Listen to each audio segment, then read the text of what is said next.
Салам достар, бүгін мен сіздерге 16 жасқа толған, бірақ 18 жасқа енді толатын балаларға ЛЦП-ны қалай ашамыз, сол туралы көрсетпекшімін. Ол үшін ең бірінші ата-анасының, не анасының, не әкесінің email нөмірі және телефон нөмірі керек болады. Солардан согласие алып, сосын барып баланың өзіне ашатын боламыз. ЭЦП полученный, ЭЦП удаленный деп кіреміз. Заказать услуги онлайн.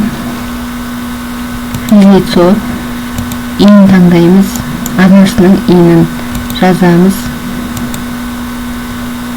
Удостоверение личности. Перейти к получению ЭЦП. Иін жазамыз тағы да. Және телефон нөмірі.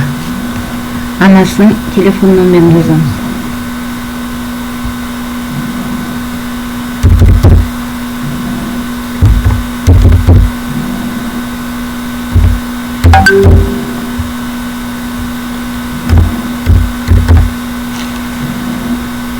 Код анасына барады.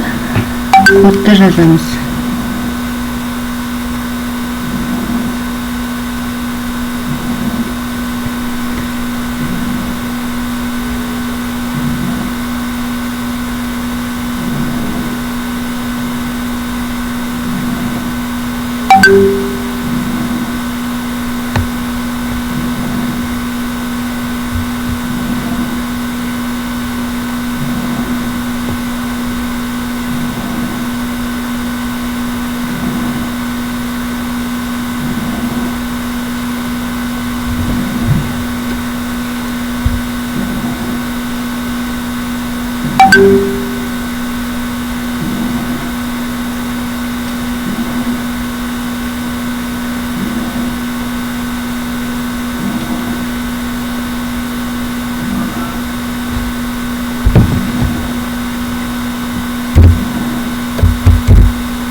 Енді мына QR кодты сканерлеу үшін Google-ға кіресіз. Осы жерде мынау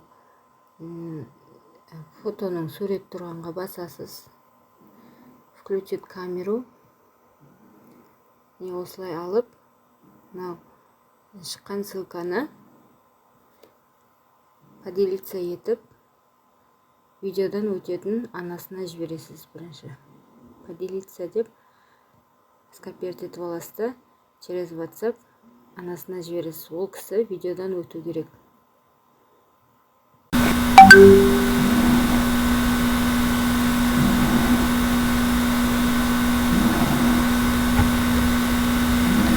Анасы видеодан өткеннен кейін осындай бет шығады. Біз обычно неден ЭЦП шартымызды разрешить деп жібереміз ғой.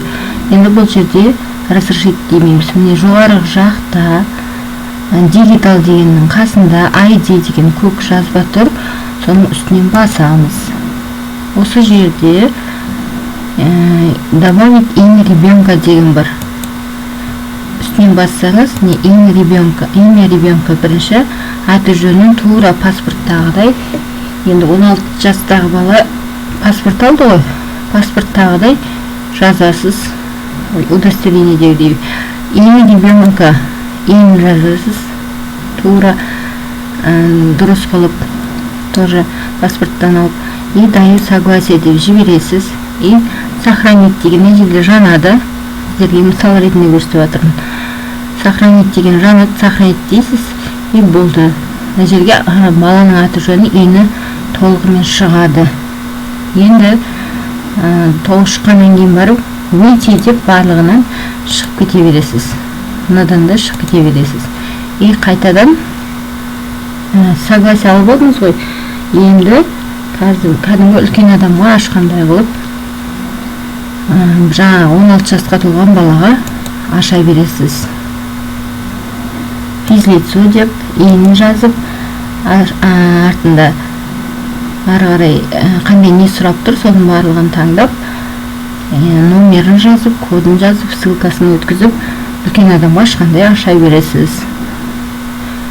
Видеом сіздерге пайдалы болса лайк басып, комментарий калтырууну унутпаңыздар. Рахмет.